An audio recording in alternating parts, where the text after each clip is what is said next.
Hi, I'm Andy, And I'm Raisa. and this is the Moody Love Club podcast. And today we are going to talk about happiness, I feel like is the topic. Yeah. You would call it, yeah. So let's start off with, why do you think our generation is so unhappy? Our generation, as in, I'm in the lower end. We're both on the lower end of the millennial generation. Yeah. Yeah. Why do you think that is? Like there's an abundance of unhappy people. I think it's the economy, and I think that we're stuck in a very capitalist economy that kind of a lot of people don't want to be stuck in, first of all. And I think social media plays a huge role in this as well, and in our unhappiness, because we're constantly like comparing ourselves to whatever we're seeing on the internet. And I don't know, anything else. I think there's a lot. No. Rent, but that's part of economy. Like, No, for sure. yeah, we're struggling. Because like if you compare it, like my parents could buy a house at 24.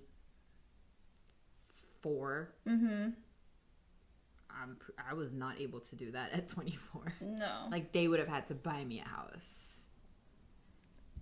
Things have changed. Yeah. Things have changed. And then they're saying like, oh, we're lazy. The New York Times had an article, I don't remember verbatim, but I remember the title of the article was like, millennials can't afford, anything, and they have to live at home with their parents. And what about it?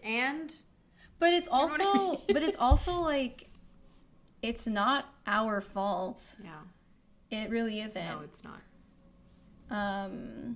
Yeah, it's hard to go into that, but I feel like it was just obviously so biased. But it just frames us as millennials are lazy, don't want to work hard, Yeah, for sure. are super sheltered because their parents, what is that generation above us called? What are my parents? I mean, I know the nickname is the forgotten generation, but what is that? Is that it? No, I'm pretty boomers. I think my parents are My boomers. parents aren't boomers. My parents are. Okay. Yeah, for sure. Yeah. Yeah. So for me, I feel like, I don't know, my parents are from the Philippines. They moved to America. They worked really hard to be where they are and to, give me the life that I have. And I'm honest, I'll say it, I am very privileged. Same here. I can't deny that. Like, Can't deny that. No, for sure. Yeah. I don't think that excuses anything, though, because I still can't buy a house. Same. Oh my God. So it's not because they sheltered me too much. It's not because I don't work hard enough. The economy has changed. That's my dog in the background. Sorry. That's Wally. You should show Wally sometime, but he's chilling right now. He's very chilling. To go into what you were saying with social media, why it makes you unhappy. Why do you feel like social media makes you unhappy? Well, okay, personally, it's my kryptonite. I'm so addicted to it. Like, I can't stay off Instagram. And it's awful. And I don't even know half the time, like, why am I on this app? Mm-hmm. Like, you're on it for like 15 minutes, and before you know it, 3 hours have passed and you haven't done any of the tasks that you wanted to accomplish during the day. Yeah. So that's why I think, that truly is my kryptonite. Like, I love it and I hate it, and I do my social media detoxes and just really freaking disappear from it. And the difference between being active on Instagram versus completely cold turkey, not being active on it at all is large. Like, the feeling that I have inside, like in the, I wouldn't say happiness, but the ease in my body that I feel when I'm not on Instagram is very different from when I'm like constantly on it. Yeah. And when I'm on it, like, I really am constantly on it. So you would say Instagram is the one you're on the most? Yeah, for sure. It's the one that, like, I'm the most addicted to. I'm also on X Ew, it's so Ew, weird to X. say that. No, I'm calling it Twitter. Twitter. Sorry, I'm not gonna. I don't know what this XYZ. No, sorry. I am on Twitter, and that's a lot less overstimulating because I think there's no videos really. There's no pictures. It's a lot more words, a lot more reading. I don't even know how to start the topic about TikTok. I think it's the devil incarnate, and I think I said it in another podcast that we recorded, and I've been on it a little, and I have an account, but I just am not on it. Like, I can't. I think Instagram Reels is enough, and it's basically the same content, to be honest. It is. No, it is. Actually, I think Reels are... So I actually really like TikTok. I'm not on it nearly as much, though. I used to be, especially back in 2020 when, lockdown first started. I was on there and I was making content, and I had just so much free time. So I think it was fun as a content creator to make content. They made it easy to like record videos and audio. Yeah. And it was just fun for me to actually make content. Somehow fell out of it. And I go on it from time to time. Two of my like closest friends are addicted. They'll spam me with messages on like videos they think I'll find funny. And I tell them like, I'm not on this all the time, but when I will hop on it, I will check all the videos. I will respond to each one. And it's funny because it's a way to connect, being like, I know you so well that you're going to find this video funny. And it's true because I feel like the content on there is kind of funny. Yeah. But I do feel like it could be a little unhealthy, especially considering everyone's attention span. Oh, yeah. Because it's almost like instant gratification. Each time you see a video, you're scrolling. Yeah. It's like a 15-second video. Wait. There was a thing. See, this is why I screenshot a bunch of things from Reddit. And, like, literally we asked it, like, why is this generation so unhappy? Mm-hmm. And this was one of the things that popped out to me. So this person says, our brains are used to immediate, repetitive, and small doses of feel-good chemicals brought on by the design of our social media platforms. When we don't get it, we feel a little sadder. When we do, our tolerance just goes up, making it harder to get the same effect the next time around. And it's exactly how slot machines work. And then they're like, throw in crippling debt. Most of us don't make a living wage, and the fact that we're increasingly aware of our deteriorating situation, and you get a sad generation. Ta-da. Yeah. Like, damn, like, spot on. That's it. Exactly. Podcast is done. Yeah. That's the answer. Goodbye. No, but it's true. And I was just we were talking about this briefly. Trends are constantly changing. Yeah. Before it used to be, I don't know, maybe seasonally different trends, fashion trends. And that was like in the 2000s.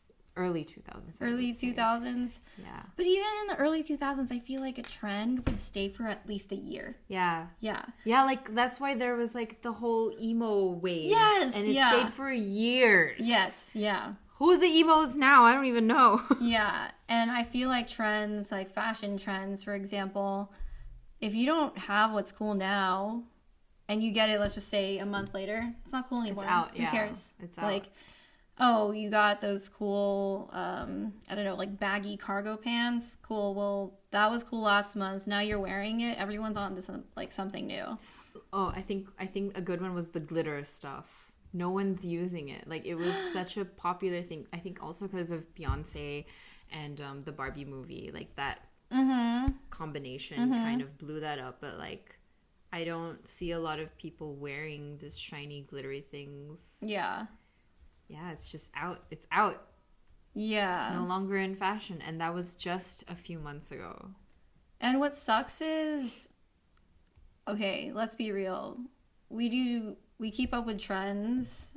A good amount of us do because we look good and feel good and everyone else likes it because it's a trend. That's why it's trending. A lot of people do it for likes.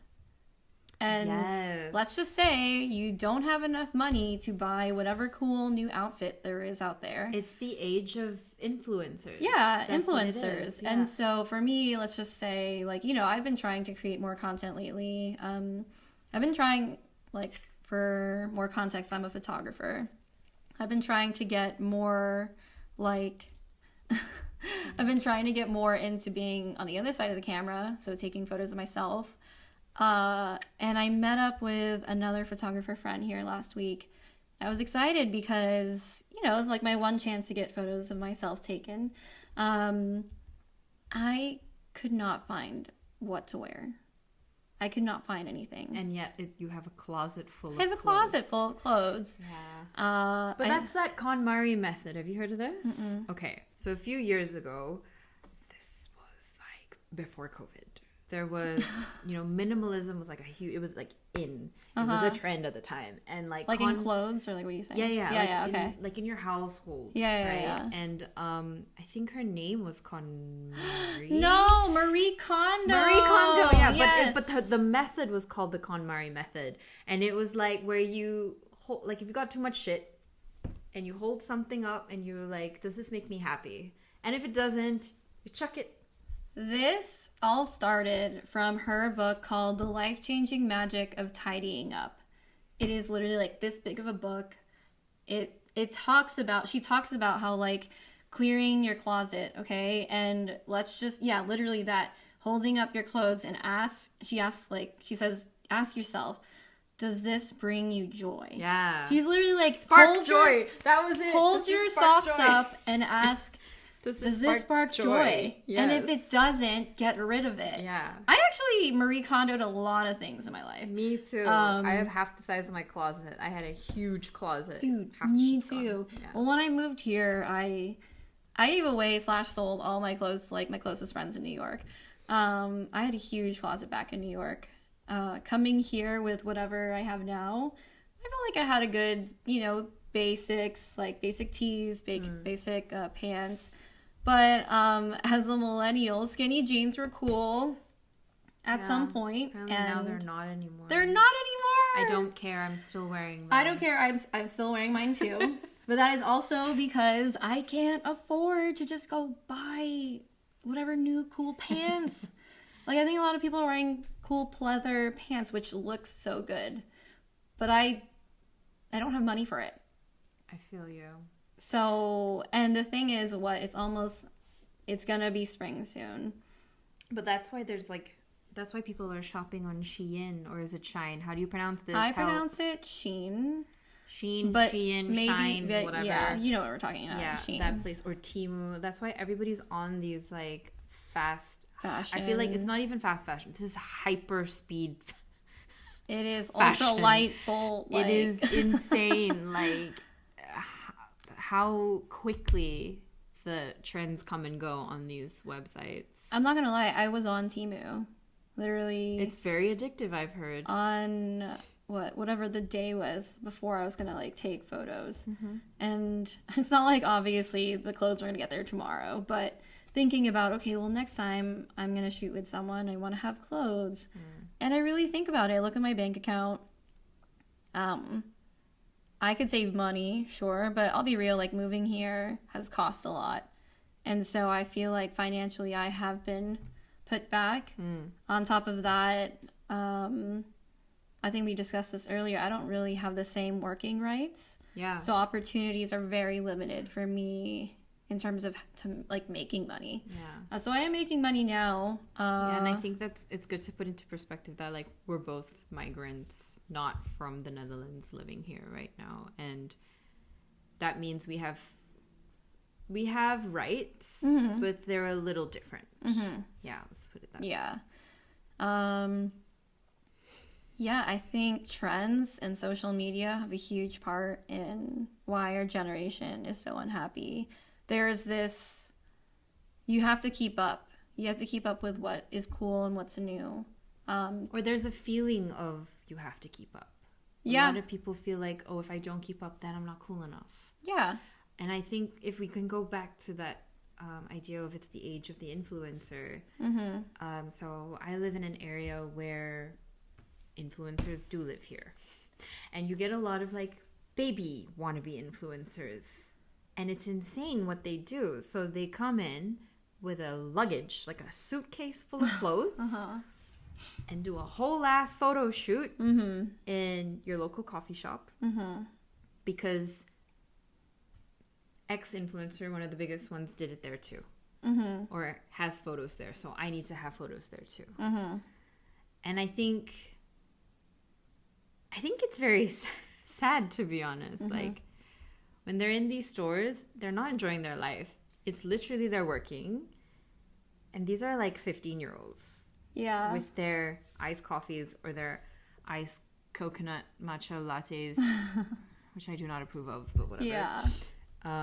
Changing clothes in the middle of this store that's trying to make money for themselves too. It's very bizarre. Yeah. It's really strange to watch them function in this world, because we never had this. Yeah. Where we were like constantly trying to take photos to, I don't know, who are we trying to impress? Like we never had that when we were kids. Yeah. Or did you? I don't know. So the interesting thing is that I'm just talking to that girl that I shot with about this. And so I'm 28, and around 2014, when I moved to New York, Instagram, I don't know, came out, whatever, a few years before that. But the Instagram world, where you can do these, they would host these projects every week. They'd say, you know, take a picture of something, I don't know, small, and make it look big. I don't know.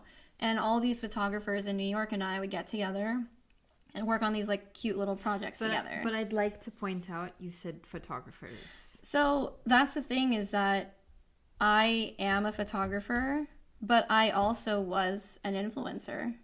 I was basically born into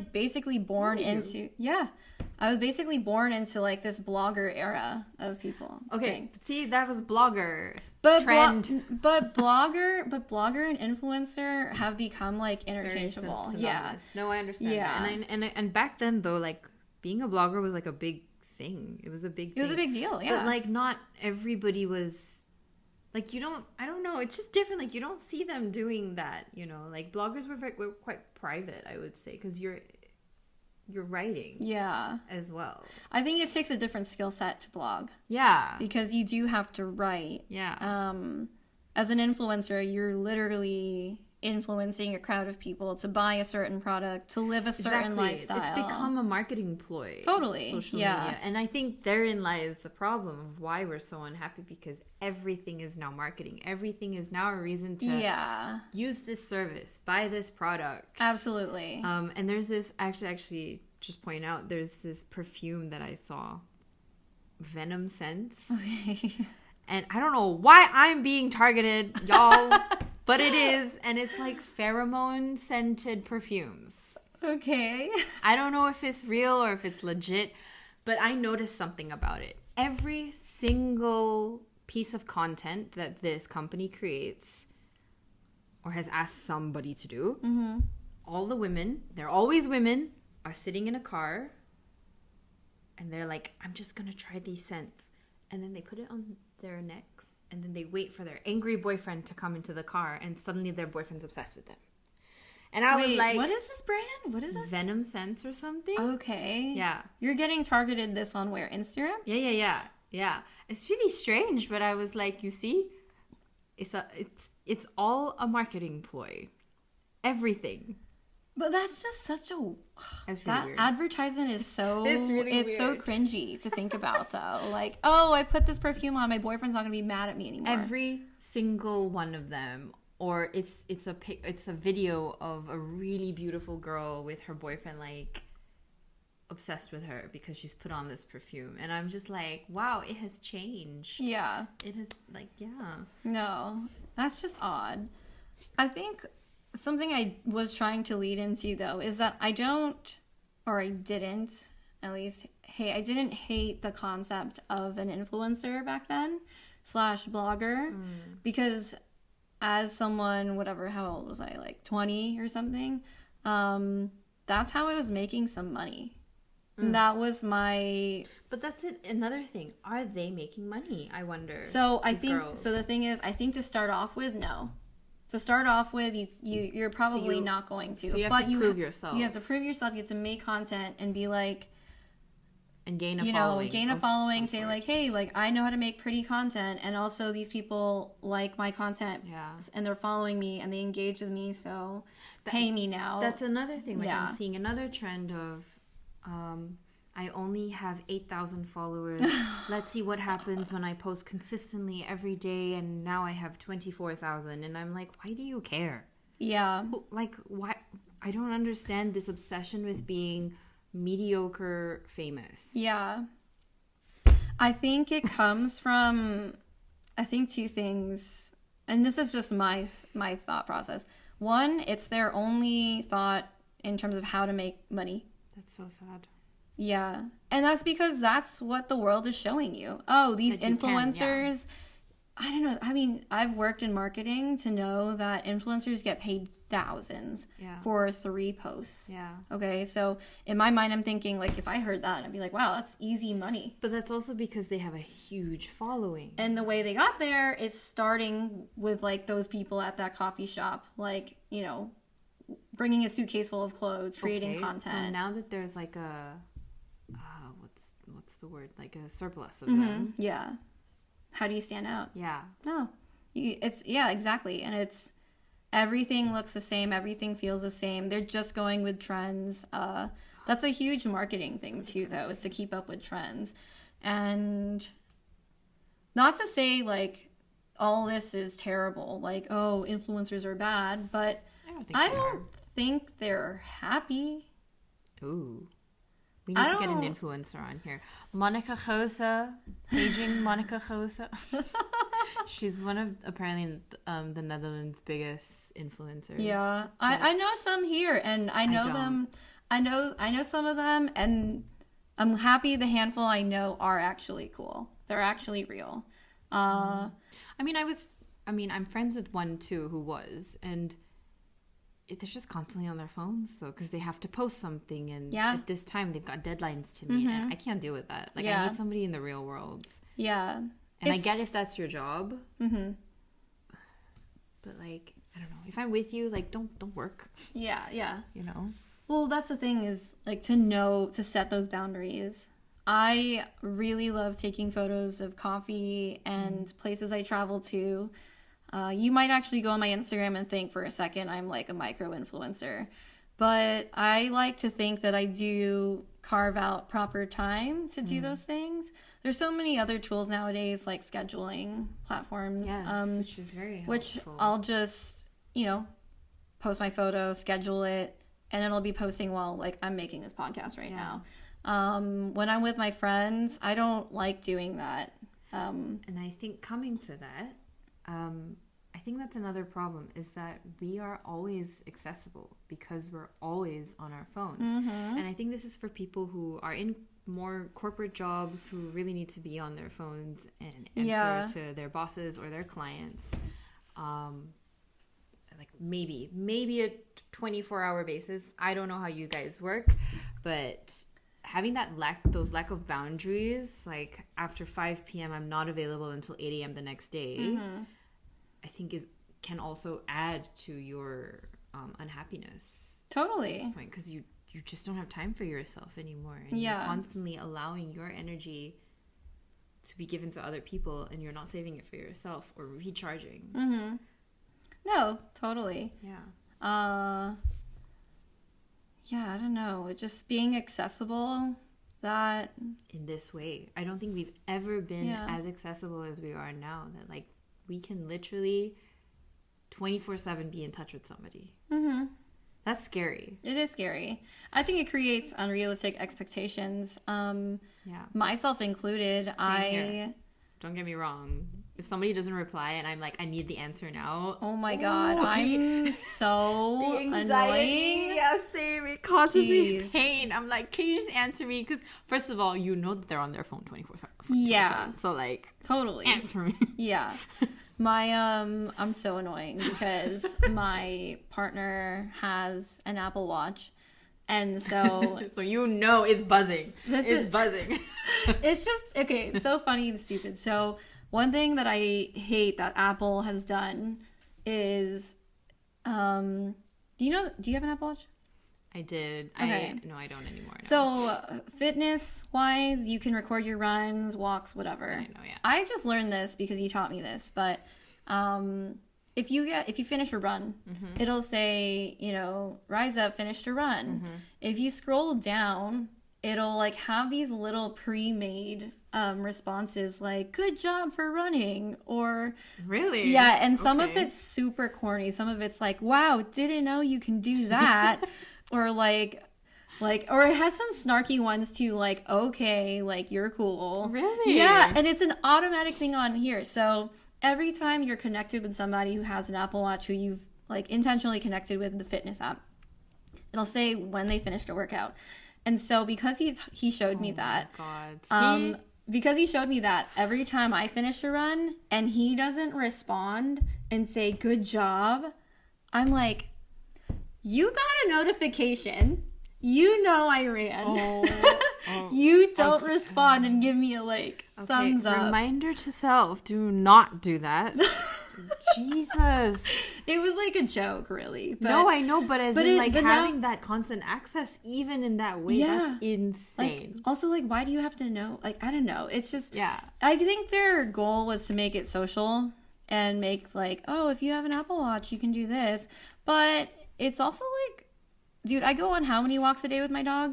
You don't have to know I went on 4 walks. With my dog. Yeah, it's honestly a joke, really. I don't care if he responds. But at first, when he showed me that, I was literally like, okay, so where's my good job? But it's weird how accessible we are to everybody and anything. Too much. And I had this issue with my ex-company.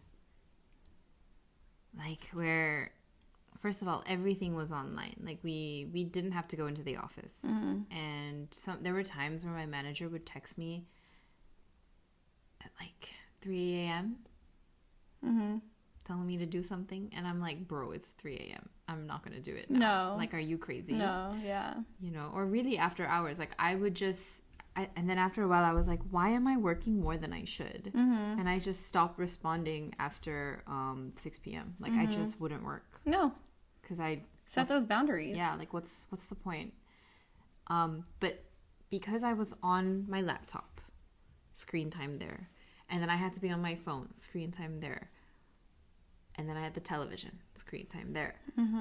This was really taking a toll on my mental health, because I was constantly being stimulated, my brain. Yeah. It never had time to rest. And I think even when I was sleeping, I would wake up in the middle of the night from, I guess, too much cortisol in my body. So I wasn't getting enough rest. Yeah. And I think when you are in those jobs where you're constantly on your phones, it's so important to really have no screen days. And just, I know this sounds cliche and maybe it isn't even really accessible, but to really go and walk in the forest or something.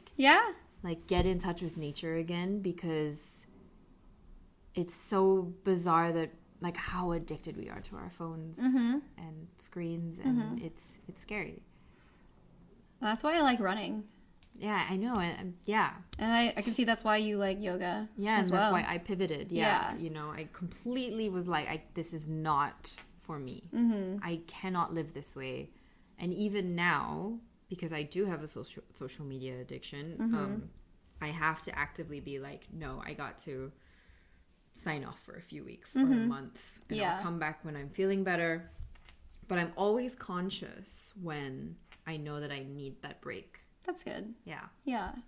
And it can be scary. I'm sorry if I'm burping in your face. We just had lunch. Oh my God. I was literally burping too for a second. And I was like, oh my God, I feel bad. There are onions in our hummus. So sorry if I'm burping in your face. I can't hold it back. I'm I am so sorry, Andy. I'm like, sorry. Yeah. No, but I feel you. And I think Making sure you have. Just like, Did you just burp again? No, but I'm just thinking about it now. I know. But it's the talking. You know, you add a lot of air into your body when you talk. No, but I think about it too, and it's like, yeah, the screen time is a huge thing. And Apple have tried to curb it. Like, we have that like lock. It doesn't work. I'm sorry. It does not work at all. No. Especially when you know the password. Like, after a while, it's just like muscle memory. Yeah. You're like, yeah, whatever, cool. Okay, I've been on my phone all day. Who cares? Yeah. Or the screen time. Like, you were up by 22% last week. And I'm like, dude, okay, wait. What's the highest you've had? Like, the number of hours on average per day. Bro, I don't know. I honestly don't even Wait, check your phone. Come on. Okay, I need to know. Okay. Let's just say last week. Sorry, I'm like a grandma. I don't know. Okay, so if you go to settings, and then you go to screen time, and then I think it's see all app and web activity, and you go to week. Screen time. App. Wait, sorry. What is it? Dip. Okay. And then not today, but like, how do you do? Oh, week. So is that for this week? Sunday, Monday, Tuesday. Yeah, so that's for this week. So what about like, do we have like last week? Oh yeah, so if you go back, if you click back, where was it? Wait, go back. Okay, I'm so scared. Oh my God, go. How many hours? Okay, you see? So Andy has, I would say, pretty normal. 6 hours. I don't know if you can see this, but 6 hours. We'll put a little thing. And 42 minutes. Girl, you want to know how much mine is? 11 hours. 11 hours. And 33 minutes. That's how you know I have an addiction. I need help. Somebody? Anybody? All right, I'm going to be real. That's probably not normal because I was editing a lot of our podcast. Oh, okay. So what is it usually? Wait, go back. Then you can do the week before that. All right, let's go to the week before. What's the week before? I don't know. We'll see. Watch, it's like probably... How do you do this again? Oh, go down. Annoying. Okay. Go! Okay. No, it was higher the week before. Okay. Basically 9 hours the week before. Yeah. And then the week before, I love this, that we can just check it out. No, so I guess you average out at about nine hours. Okay, like 9 hours. See, this is not normal that we're on our phones on average. This isn't even like on like the most. I have a counter argument. Okay, tell me. So one time I was like in a really depressed like state, really, really depressive episode. Mm-hmm. And my friend who also has like chronic depression, I talked to her about it and I was like, what do you do sometimes when you feel numb and nothing and sad and down? And she was like, honestly, I go on TikTok. But let me tell you why that is. It's because it spikes dopamine. Which, honestly, if you're that low... Yes, okay, fine, yeah, it could be helpful. Yeah, right? Yeah, and yeah. also she was saying, it helps distract me. She's like, if I'm really depressed about, whatever, like current events, like the news, if I'm on TikTok and it's the algorithm knows you so well, it's kind of scary. Yeah. Like they know I love hoof trimmings. Okay. Yeah. It got to me. I got that side of TikTok. I was like, anyway. Yeah, no. So for her, it's like she's on Book Talk. So books are recommended. She that's her. She's the one who also was like using books as like escapism. Right. Yeah. And she also interacts and can see other people who are also into books as well. Yeah. So for her, it's like a good distraction. Yeah. And I was thinking that's kind of interesting because especially for someone who gets really anxious like myself, who can go into a spiral about a problem that's not anything like at all, like make it up. I can at least go on TikTok and scroll and be distracted for a few minutes, however long I'm on it. Sure, it's not the healthiest way, but it's at least for the time being, if there's nothing else or no one else that can kind of help pull me out of it. Yeah. It's not that bad of an option. I guess so. It's not. I don't have an argument for that because I don't know. Yeah. It's not obviously it's not the healthiest. Like, I'm not going to be like, yeah, you should go do this too. But I can see how some people turn to it and end up being dependent on it. Yeah, and I feel like, so while you were saying that, how often does that become our baseline? Right. Dopamine spike. And then what? You know what I mean? Yeah, no, exactly. Yeah. Yeah. I mean, I don't know. I think it's also a matter of putting yourself out there and exposing yourself to different things other than being on your phone. Yeah, for sure. And that's easier said than done. Of course it right? is. Yeah, because it's just like, your phone is there for you and it doesn't judge you. You go out there, people can judge, and the internet can be cruel. That's another thing. You can also put yourself out there on the internet, and how cruel can it get? Yeah. Oh my God. Even doing this podcast, I am terrified. Yeah. Just saying. I hate my voice, and I had to listen to it editing, and I was like, oh, no, sweetie. I don't want to listen to this anymore. You're so annoying. No one wants to listen to this podcast. But you see how we beat ourselves up? Yeah. Like, and it's just wild. And then I'm now just going into the whole thing. Why are we doing this? Right? Like, we know the internet can be so toxic and shitty. But again, when it comes back to our phones and that having our kind of, what's the word? Is solace the word? What's the word? I don't know if this is the right word, but if that's our, like, safe place. Yeah. And you find communities where, oh, that sounds good. I can relate to that. You can really find your people. Yeah, so it can be a good thing. But I think a huge reason as to why we aren't happy is because of the bad things about it. Yeah, and I think there's, at this point, so much more, so many more bad things that we see, sadly, today than there are good things. And I try to move my algorithm into places where I do feel like, oh, this is the type of content that I would be happy to consume, rather than, I don't know. I know family members, young male family members who are in the Andrew Tate space. Oh, God. Yeah, and that's very scary because that's where they found their community. That's where they found, I'm safe here. Yes, this man is speaking the truth. Yeah. But he's also extremely dangerous and violent. Yeah. And, that's very scary. How do you get those kids out of that headspace? Yeah. And pull them out of there when you're, I guess as parents, you're kind of not monitoring their social media stuff. Yeah. Now there's so much to this. Now I'm thinking about how dangerous of a platform like the internet is. It's always been. Yeah, but I think I always like seeing it in a more positive light, and honestly, since the election back in 2016, like, I've started to see how bad it can get. All those people on Facebook who just believe every single thing they see on Facebook. Are you still on Facebook? Okay, I am, because Instagram, right, like, needs you to be part of it to, like, have an account.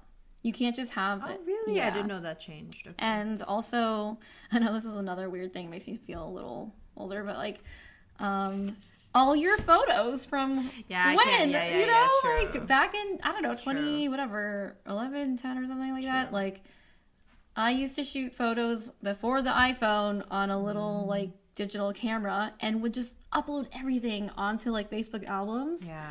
And now they're just all on there. I get you. And I probably will have to go one day and, like, take everything out, put it on a hard drive, but it's just there. So yeah, it's also another thing, before the whole, like, log in with Google, log in with Apple, it used to be just log in with Facebook, and you can log into Spotify that way, or anything really, and it was a quick, easy click. So they were kind of smart to get on that, like, hop on that first. But yeah, I think about now how dangerous the world can be, especially opening up these communities that aren't necessarily good, like you were saying. What do we do about that? if you have answers, let us know. I don't know. I really don't know. That's a good conversation starter, I think. Yeah. I think, and this is just to add on top of it, the whole AI thing. Yo, this scary as shit. You know, this scary fake as hell. Fake videos, literally fake news. How do you tell what's real and what's not anymore? And I think that's why I want my account to be on private, because I don't want randos stealing my photos and then using God knows what with them. Yeah. And I'm sure there are people out there that are stealing totally regular human being photos, you know, and totally using it for God knows what. Yeah. Like I was telling you earlier, the Kevin Hart thing. I saw it was an AI video of Kevin Hart, which I didn't realize was AI. That's how believable it was. And it was Kevin Hart speaking in German. Most random German conversation I've ever heard. I thought he was just kind of showing off. Oh, look, I can speak German. But no, this was an AI video. And it was so scarily realistic. Yeah. Yeah. Like, yeah. I have this... I don't know, I think maybe a long time ago, I feel like I've given up, and I was like, I've already given up my whole, like, all my information to the internet, that, like, I'll just keep things... The internet knows shit about me, I'll just keep it public at this point. It's not going to change anything. All my photos are on there. I had MySpace, Facebook, Instagram, Tumblr. I had that, like, you know, I had every little form of social media. It's like, whatever, my face is out there. Yeah, it sucks that someone's going to copy it and steal it if they want to. But it's just, that's the risk of being on the internet, I think. Yeah. And I mean, at one point in my life, I did just completely delete my Instagram, and I just wasn't on the internet for a very long time, and I just had my dog's account, and I was like, that's safe. You can't do much with a dog. Yeah. They can't talk. So this, yeah. And then but I missed community, and I realized the importance of not isolating yourself from the world. I mean, I've talked about, like, my history of just staying indoors and isolating myself, and this was not good for my mental health. So putting myself back out there via social media was one way of kind of opening the door to getting healthy and healing. Yeah.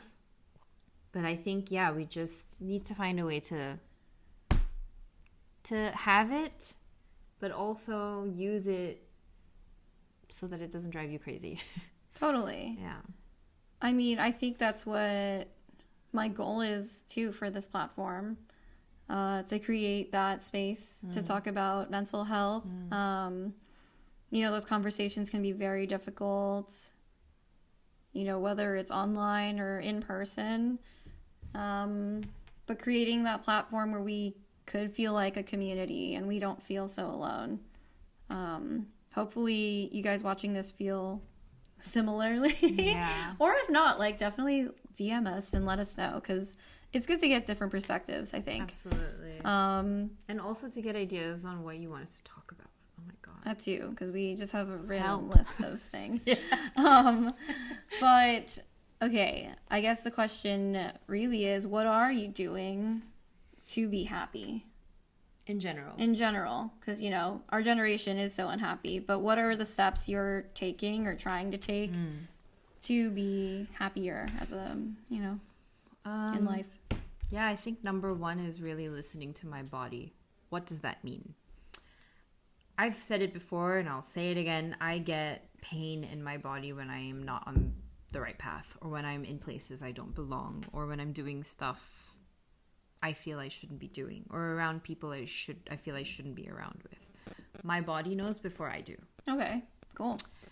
And I have, I guess, because of my yoga journey, I have really started to listen to my body, and that has helped me realize where I should be going in life, and what spaces do make me happy. Okay.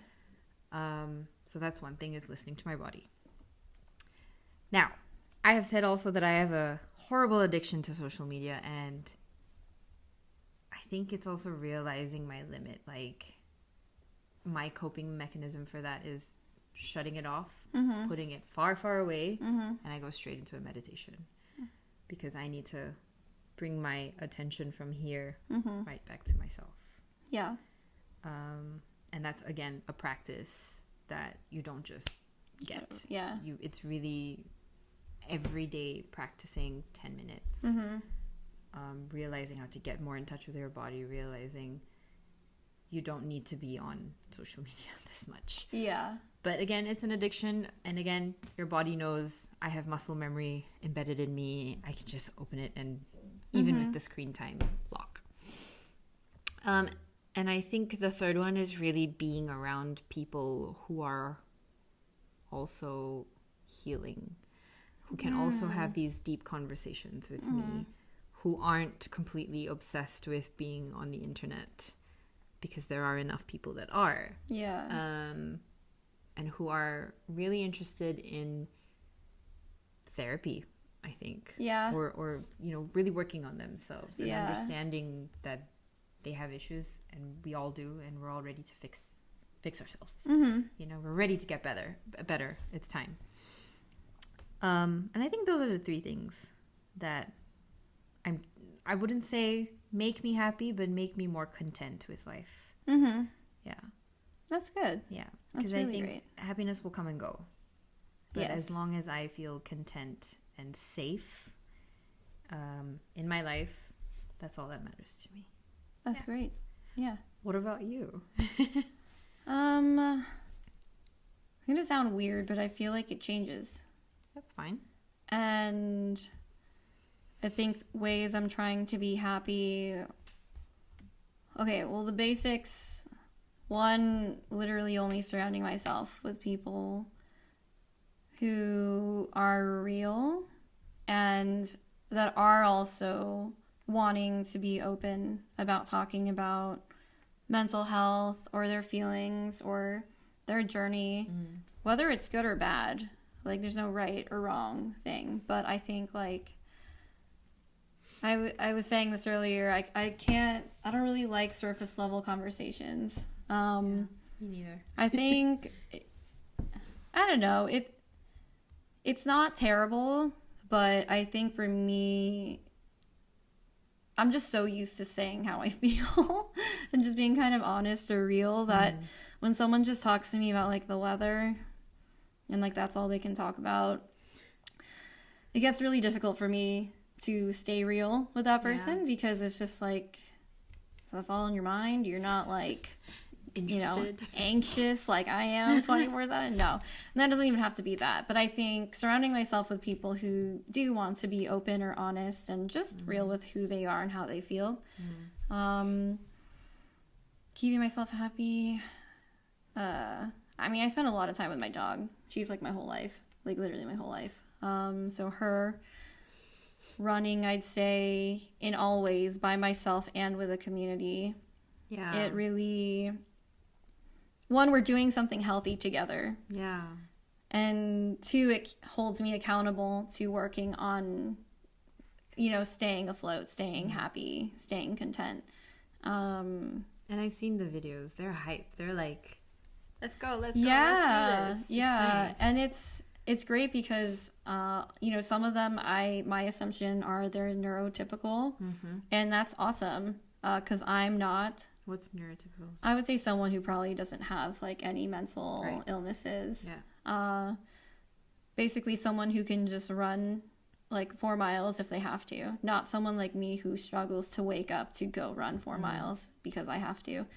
And being around them helps me, I think, get out of the hole that I'm in. If I'm in a depressive state, getting myself there is already the hardest part, but being around them helps me even more. Yeah. So being with a community, I guess, or surrounding myself with people who are doing healthy things. That's so important. It's finding your people. Yeah, it's good. And I think sometimes I have this negative mentality of, well, that's not going to work because I just know it's not. And no, like, really forcing yourself to go and put yourself out there, even when you think it's not going to work, that's really hard for me to do. And I think trying to do that every week has been my goal. How's that been so far? It's been a lot of fun. Does it work? It does work. See? It does work. But it takes being open-minded. Of course. And that's, I think, if you're similar to me, that just, it's sometimes, especially if you're like in a not great place, you're like, there's no way this is going to work. It's a practice, though, again. It's really a practice of changing. Totally. And realizing it can happen. I think also knowing what to like take seriously and what not to take seriously on social media, where I don't know, and it's not to compare, but we were just talking about those influencers. Unless if I know them personally, my assumption is that they're not happy. I think we need to get one on here. I'm serious. We should get one on here. Yeah. Because here's the thing is that I love making content. I love shooting. I love photography. I love editing. I love shooting with my friends too. Like, especially if they're, I just went to Paris Fashion Week. So a lot of people who are wearing nice outfits and are excited about their outfits. I love fashion. I used to work in fashion. I love making people happy with taking photos of them, and they're happy with the photos that I take. But I think there is that line of what their other people are trying to show online, portraying this like lifestyle, this perfect happy lifestyle, and that's it's not real. It's not all real. No. It's very curated. Yeah. I'll even say, yeah, my whole Instagram feed and especially my photography page, very curated, so that it has my best work on there. And so I can only imagine an influencer doing that. And curating the best parts of their life, because why would you want to talk about something sad? Because that's like an unattractive thing, that's like negative. No one wants to feel sad or negative when they already see sad and negative things online, but it's not always real. No, so not, most of the time it isn't. And I mean, how much of the content on social media is real? None. Yeah, exactly. Like we all have filters. It's filters. It's the plastic surgery. It's a lot of it isn't real. Even in the fitness community that And the argument for that is like, well, if it makes you happy, then that's why they're doing it, and that's great. If that really genuinely makes you happy, like, cool. But I think for others who don't do that, who aren't influencers but see these people, don't take what they post so seriously. Like, don't take it to heart. It's not all perfect. No. All their lives aren't perfect. It looks like it. Everyone is going through something. Yeah. Trust that. Yeah. Even if they don't say it out loud or they don't talk about it out loud, that's an issue already, right? Yeah. Like, to not actually talk about it or be open about it. Everyone is going through something, so don't take that too seriously. And also, I think with that, move with kindness. Like, because now and you're aware that everyone is going through something. Always move with kindness, because you never know what someone's going through. Even if they're posting the happiest things on their social media, never assume. Yeah, never. I mean, I was just thinking this too, is that last week we launched our podcast, and online obviously I'm really proud of us and excited. Me too. But I was going through it last week. Were you? Yeah. And no one would know that, especially with all the like podcast, promotion and trying to talk about how hard we've worked. I was genuinely excited about all those things, but there's other stuff in the background that I was going through, and you don't see that. You don't see that on there, and so moving with kindness. That's a really good point to make. Yeah. Aww. What a nice way to end this podcast. Yeah. It's cute. No, it is. Can we wrap it up, Andy, before we start crying? No, yeah. I mean, be kind. It doesn't take a lot of energy to be kind. It literally doesn't. Yeah. It really doesn't. Be kind to the people serving your coffee. Be kind to the people cleaning the streets. Be kind to the rich guy who's clearly irritated because he's got deadlines. I don't know, the finance dude. Just be kind, honestly. They're all going through some shit. Okay, that's going to be hard for me to be kind. No, I'm kidding. It's tolerance. It's tolerance and accepting that everyone's going through something. Even if it's not as big as your problems or as little as yours. It's important, I think, to recognize that. I think that's a good point to make because last week I was stressing over not having something to wear, right, for that thing. And I caught myself and I was like, dude, your problems are nothing compared to what people are going through right now. They're still valid. So I was venting to my friend about that, and she's like, but your feelings are still valid. 100%. Like, just because it's not the exact same, just because it's not as bad, like, don't be kind to yourself. Exactly. And I wasn't being kind to myself, yes. And I was like, okay, fine, sorry. Be kind to yourself too. You're right. Yeah.